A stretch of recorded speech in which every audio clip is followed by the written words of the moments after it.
à tous. Bonjour, Mamadou Dia n'est plus. Et c'est Wolf Grand Place qui ce matin nous livre le dernier coup d'œil du patriarche Mamadou Dia, ancien président du conseil du gouvernement et décidé.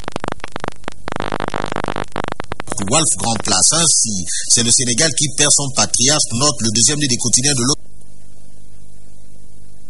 Le grand Maodo ne s'est jamais fatigué d'écrire sa chronique intitulée L'œil du patriarche qui se foulait un regard sage sur la situation du pays. De ce fait, le populaire parle de 99 ans, une vie de combat et de refus humble et austère jusqu'à la tombe note pop. Dans ce journal, c'est le fils du grand Maodo nommé Tidiane. Et selon Tidiane,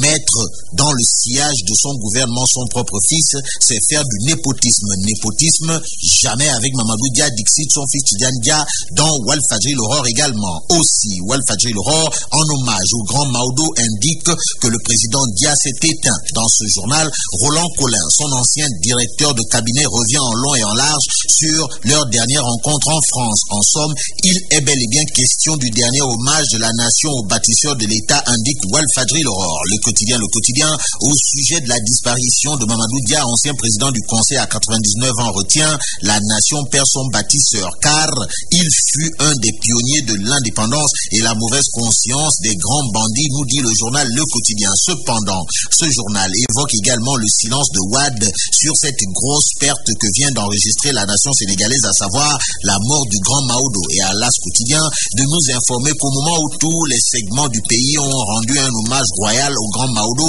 Wade a plutôt brillé par son absence. Bon, il faut tout simplement retenir qu'avec la disparition de Mamadou Dia, c'est un monument qui s'en est allé, nous livre l'As Quotidien. L'Observateur sur le décès de Mamadou Dia titre Maodo rejoint Senghor. Cependant, avertit l'Obs, la famille du grand Maodo est formelle, aucune récupération politique sur la mort du patriarche ne sera tolérée. Tolérance zéro de Salma Niasse au sujet de Moustapha Niasse dans Walfadjri l'Aurore. Dans ce journal, Salma Niasse, dans une lettre ouverte adressée à Tafa Keur-Madiabel, insiste, persiste et signe, la calomnie ne dit qu'une vérité, celle de la noirceur de ses auteurs. En effet, Salma, dans Walfadjri l'Aurore, se demande qu'est-ce qui peut bien expliquer que Moustapha Niasse et son fils s'attaquent à une femme qui n'est plus de ce monde depuis 16 ans et est connue de tous pour avoir voué sa vie au Coran. En tout cas, Koubot Bouki Hadbaoule semble qualifier Salma sur les attaques de Niasse, père et fils, politiciens, portés sur une femme qui n'a eu que le Coran comme vie sur terre, et plus que le diable est souvent dans le détail. Dans Walfadjri l'Aurore, c'est Lamine Ndiaye qui se demande à qui Cher Tidiane Niasse doit réellement s'attaquer. Histoire pour Lamine Ndiaye au sujet des bassesses notées d'écrire quand Cher Tidiane Niasse s'attaque à Sokhna Aminata Aïdara, une descendante des Alaouites, ça veut tout simplement dire que l'hérésie gagne du terrain au profit de la raison, et c'est dommage. Quel dommage. La Voix plus ce matin à propos de sexualité note les jeunes brisent le silence. En effet, 73% des hommes et 28% des jeunes filles soutiennent avoir eu des relations sexuelles. Au chapitre des révélations, toujours dans La Voix plus quotidien, c'est un certain Moussa qui affirme avoir été abusé par son oncle durant 14 ans. Quant à Aïda, elle soutient avoir besoin de plusieurs hommes pour être satisfaite. Cependant, La Voix plus quotidien note qu'il y a l'influence des médias dans ces histoires, raison pour laquelle, pense le docteur Badiane, les jeunes ne doivent pas affronter seuls leur sexualité, renseigne La Voix plus quotidien. Sport, Wolf Sport se penche sur la Coupe de France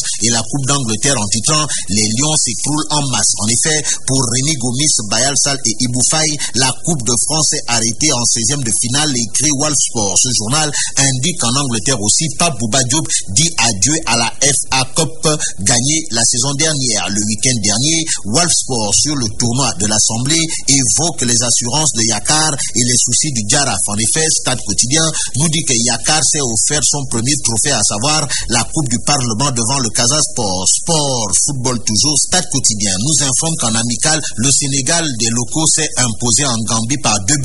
Ainsi, c'est Alpha So et Tafa Diallo qui ont frappé, indique que Stade Quotidien. Le quotidien Sunulam révèle que le show proposé par Cédric Fallou, Luc Nicolaï Hambourg a fait de Baye Mandion l'homme d'un samedi soir dans la Petite Côte. En effet, Baye Mandion atomise l'art arme fatale en 3 minutes 39 secondes. En clair, Bazooka a été humilié à domicile, indique Sunyo Lamb.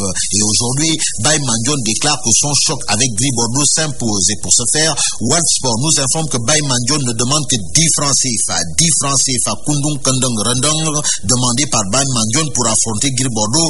Comme nous le dit Walfsport, ça veut tout dire, beaucoup dire sur l'organisation. C'est ce que fait la voix sur le combat Bazooka Baye Mandione signé Cheikh Faloulik Nicolaï, le Khalif général Koulou, promoteur de Lamb. En clair, la voix plus donne une mention spéciale au dire comme de Luc Nicolaï Production. El Haït Samba, puisqu'il s'agit de lui, a selon la voix été un demi-dieu au plan de l'organisation du premier grand événement de l'année 2009 à Hambourg. Ainsi, il convient de noter que le boy face en question a organisé sous le diggle de Cheikh Faloulik Nicolaï une fête sans tolof tolof ni benke nyenke. Bonne lecture.